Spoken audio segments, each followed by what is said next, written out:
What happens when the most toxic player in the WNBA gets completely outshined?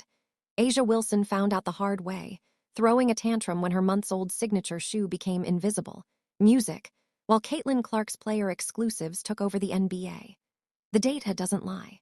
Clark's Kobe exclusives sold out in minutes and were the most worn shoes by professional basketball players, while Wilson's shoe is only worn by her boyfriend, Music Bam Adebayo. Nike noticed, too. And they're about to drop Wilson's campaign entirely to focus on Clark's 9-figure signature line launching this spring.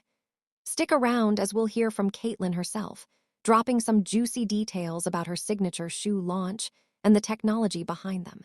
Music, you wouldn't want to miss this. Let us know down in the comments below if you're excited for Caitlin's signature shoe. If you look at the top shoes worn in the NBA, obviously it is the Nike Kobe 6 and Nike Kobe 5. But if you guys don't know, the most popular colorways of the two most popular shoes are both con colorways. That's kind of crazy. Nike executives couldn't believe what they were seeing in their 2025 data reports. Professional basketball players across the NBA were choosing Caitlin Clark's shoes over every major brand option available to them. The Kobe 6 Pro Caitlin Clark PE and the Kobe Music 5 Pro Indiana Fever PE had become the most worn basketball shoes in the entire league. These numbers weren't just good, they were unprecedented for any WNBA player's footwear. Here's where it gets really wild. These aren't even Clark's signature shoes yet.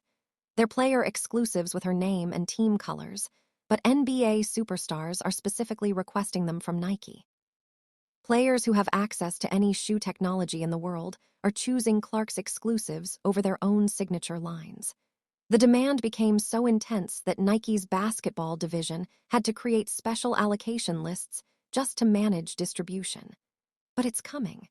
And I think what it really means is, number one, Nike is going Allen on Caitlin Clark after a little bit of a dormant period. Number two, 2026 is going to be just absolutely massive for her from a marketing standpoint because of that injury. And because there's going to be such a thirst and hunger to see her play. Meanwhile, Wilson's actual signature shoe sits collecting dust on retail shelves.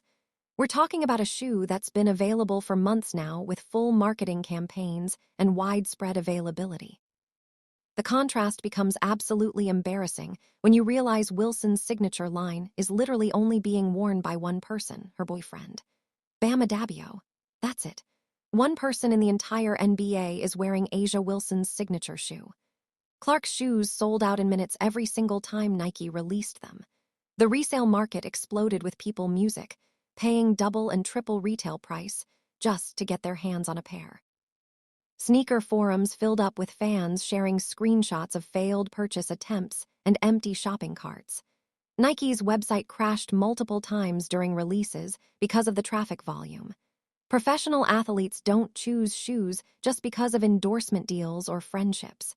They choose performance. They choose what works on the court during the most important games of their careers. When NBA players are actively seeking out Clark's technology over established signature lines from proven champions, that tells you everything about the quality and innovation behind her footwear. Nobody has gained more in terms of their hype than AJ Wilson because of Caitlin Clark. Because let's be real, Caitlin Clark is A Wilson is being objectively known as the GOAT right now. And nobody was calling a Wilson the GOAT before this archive. Nike's internal sales reports paint an even more devastating picture for Wilson. Her signature line performed so poorly that retail stores started requesting to return unsold inventory. Major sporting goods chains reduced their orders for Wilson's next colorway releases. The shoes that were supposed to establish Wilson as Nike's premier women's basketball athlete instead became clearance rack regulars. Clark's brand music power extends far beyond the WNBA bubble and reaches into the highest levels of professional basketball. NBA players wear her shoes during nationally televised games, creating organic marketing that money can't buy. Every time an NBA star laces up Clark's exclusives, they're endorsing her brand to millions of viewers without Nike paying them a single dollar. The market spoke loud and clear through these numbers. Clark's appeal transcends women's basketball and connects with basketball culture at every level. Nike's executives realized they had something special on their hands, something that could reshape their entire women's basketball strategy. This data became the foundation for Nike's biggest decision music in women's basketball history. You had the reaction at the time, the delayed not denied post from Asia Wilson, and then, Asia's shoe comes out and so on and so forth, and that was a big rollout. Music. And there was speculation that, Nike was worried about stepping on toes or offending anybody by launching CC's shoe ahead of everybody else. Even though, she got the big deal and is the most popular, and all that. But it's coming. Behind closed doors at Nike headquarters, executives were making a move that would shake up their entire women's basketball division. They decided to quietly sideline Wilson's signature shoe line after watching the dismal sales numbers pile up month after month. The brand concerns kept mounting as Wilson's public behavior became more problematic for Nike's image. Wilson's reaction to learning about Nike's strategic pivot wasn't the professional disappointment you'd expect from a veteran athlete. Sources inside Nike described what happened next as a complete meltdown that left seasoned executives stunned. Wilson demanded meeting after meeting, asking why Clark's player exclusives were crushing her actual signature line in sales and popularity. "Hey, Caitlin, can you make it from there? Hey, Caitlin, how about from here? Come on, guys. Yeah, she can't make it from there. No chance, you got it. I'm not even gonna ask. Hey, Caitlin, from here might be impressive. Oh, am I right? Whatever, CH. From anywhere." The jealousy became obvious when Wilson discovered Nike was moving her marketing budget over to Clark's upcoming CC1 campaign. Wilson learned about the massive From Anywhere commercial series featuring Travis Kelce, Jason Kelce, and Travis Scott, all the star power that was supposed to be supporting her brand. Instead, Nike was investing those millions into Clark's future releases. Wilson hit her breaking point when the NBA player data came out. She couldn't handle learning that professional basketball players were actively choosing Clark's exclusives over her championship-tested signature shoes. Here's someone who won multiple WNBA titles and MVP awards. Yet, NBA stars preferred shoes with Clark's name on them. Wilson's boyfriend, Bam Adebayo, remained the only NBA player wearing her signature line. Nike's decision went beyond just sales numbers and market performance. Wilson's music, constant public negativity, had made her a serious liability for a brand trying to reach mainstream audiences. Nike's marketing teams realized they couldn't build positive campaigns around someone who consistently created division and controversy in the sports world. Every Wilson campaign required damage control and careful messaging to avoid further problems. That's crazy because literally nobody asked, and sources close to Asia, Wilson decided to answer anyway. The company noticed how Wilson's social media presence focused on tearing down other players instead of building up the sport. Her comments about Clark's achievements and her tendency to make everything about race created headaches for Nike's public relations team.